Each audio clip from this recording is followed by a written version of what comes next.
Добро вечер од Вашингтон, го гледате ТВ журналот News Flash на гласот на Америка на македонски, јас сум Јане Бојаджиевски. Нови жртви при експлозија на автомобил бомба на главниот пат кон Кабул. Во време кога се интензивира насилството спроти одржувањето на претседателските избори во Авганистан в четврток. Цел на нападот бил странски воен конвој. Во серија напади на меѓународните сили и работници на Обединетите нации во Авганистан загинале најмалку 13 лица, а 50 се повредени, соопшти афганистанските власти. На автопат источно од Кабул, бомбаш самоубиец со автомобил удрил во меѓународен армиски конвој, при што убил 2 афганистански работници на Обединетите нации, најмалку 2 американски војници и неколку цивили. Проектили пак удрија во близина на претседателската палата во срцето на Кабул, но немало повредени. Во јужната покрајна Урузган, бомбаш самоубиец активирал автомобил бомба пред гласачко место, убивајќи 2 војници и 2 цивили. Талебан се заракна дека ќе ги попречи претседателските и локалните избори закажани за четврток и владее загриженост дека евентуално нискиот одзив би можел да ја загрози кредибилноста на изборите. Американската државна секретарка Хилари Клинтон во понеделникот ја повтори американската непристрасност во однос на претседателската трка. Кажа дека Вашингтон не предпочита или пак е против некој кандидат посебно, туку дека е подготвен да соработува со кандидатот кога афганистанците ќе го изберат за нов лидер во наредните 5 години.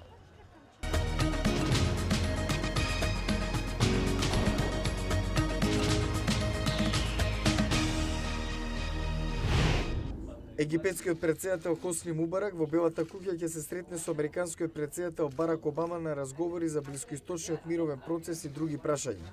Ова е прва посета на Мубарак на САД по пауза од 5 години. Во понеделникот египетскиот лидер имаше едночасовна средба и со американската државна секретарка Хилари Клинтон.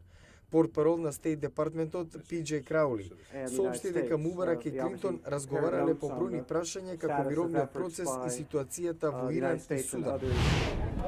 Неколкумина демонстранти во Феникс, Аризона носеле оружје пред објект каде претседателот Барак Обама имаше обраќање пред група воени ветерани. Полицијата истакна дека на собраните го користеле своето право за гарантирано со закон на оваа сојузна држава за поседување на оружје. Полицијата додаде дека будно ги наблюдувала легално вооружените демонстранти за време на говорот на Обама. Изминативе денови е забележливо присуство на вооружени лица за време на настани, на кои говори американскиот лидер. За време на минато неделната национална дебата во сојузната држава Њу Хемшир, еден од демонстрантите беше забележен со пушка прикачена за неговата нога. Њу Хемшир има закон за поседување на оружје сличен на оној на Аризона, така што овој демонстрант не беше уапсен.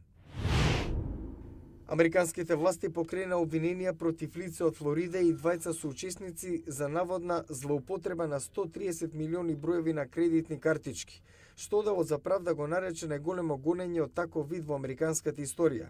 Обвинителите соопштија дека 28-годишниот Алберт Гонзалес е обвинет за хакерски упад во компјутерските системи и заговор за незаконско префрвање пари.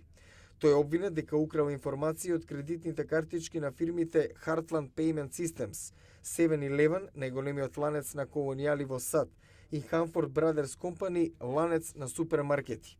Гонзалес се соочува со 25 годишна казна затвор и казна од $500,000, ако биде обвинет за двете обвиненија.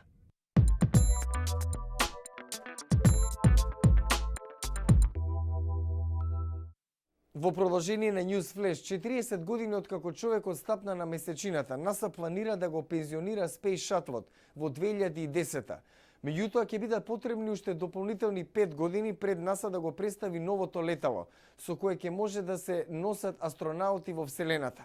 Кај многумина ова предизвика загриженост за иднината на Вселенската програма. Кога астронаутот Джим Ловел се подготвувал за мисиите на месечината Джемини и Аполо, тој вели дека имало чувство на возбуда и авантура кај луѓето од цел свет. Тој бил резерва на Нил Армстронг за време на лунарните подготовки на Аполо 11 и го гледал драматичниот настан од контролниот центар на НАСА во Хјустон, Тексас. По летот, вели, јас отпатував за Европа и бев пријатно изненаден што европејците беа апсолутно ентузијасти за нашето достигнување, речиси исто како што бевме ние, американците. Ловел, кој некогаш бил рекордер за најмногу часови минати во Вселената, никогаш не стапнал на месечината. Како командант на Аполо 13, предвиден да биде трето пристигнување на месечината во 1970-та, Ловел успешно ги довел астронаутите Фред Хеис и Джек Свегерт назад на земјата по катастрофалната експлозија што го оштети нивното летало. Сега Ловел е загрижен за иднината на вселенската програма. There's going to be about a 5-year hiatus between getting some other Ке има new 5-годишна vehicle пауза, to go вели up тој, to the додека да space бидеме station. готови за испраќање then, ново возило. Таму before we нема да can, има ништо друго have освен something рускиот Сојуз, go. There's возило gonna be направено пред nothing's gonna be многу, there многу except the години. Russian Soyuz, a vehicle that it was developed years and years ago. Кон крајот на јули во Вселенскиот центар во Хансвил, НАСА одржа средба со панел поставен од претседателот Барак Обама за оценка на иднината на човечки вселенски летови. Дел од средбата била фокусирана на новата генерација на вселенски летала што треба да го заменат Space Shuttle-от. НАСА развива програма што се вика Констелација, слична на иницијативата Аполо. Користи ракета, наречена Арес, за поставување на вселенско летало за една употреба, наречено Орион, во орбитата и евентуално да го врати назад на месечината. Стив Линдзи, шеф на Вселенскиот центар Џонсон на НАСА, вели дека голем мотив во изградбата на ова летало е намалувањето на ризикот на вселенските летови. Друга опција што панелот ја преферира е продолжување на животот на Space Shuttle до 2014-та. Но администрацијата е загрижена за растењето на трошоците врзани со тоа. Јавната поддршка за ваквите програми е во опаѓање последниве години. А сега, среде оваа длабока рецесија, НАСА се бори да го задржи финансирањето на досегашно ниво.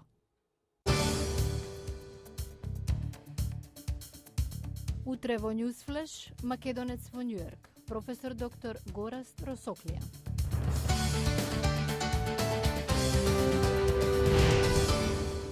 Тоа беа вестите за денеска. Јас сум Јане Бојаджиевски од студиото во Вашингтон. Го гледавте ТВ журналот News Flash на гласот на Америка на македонски.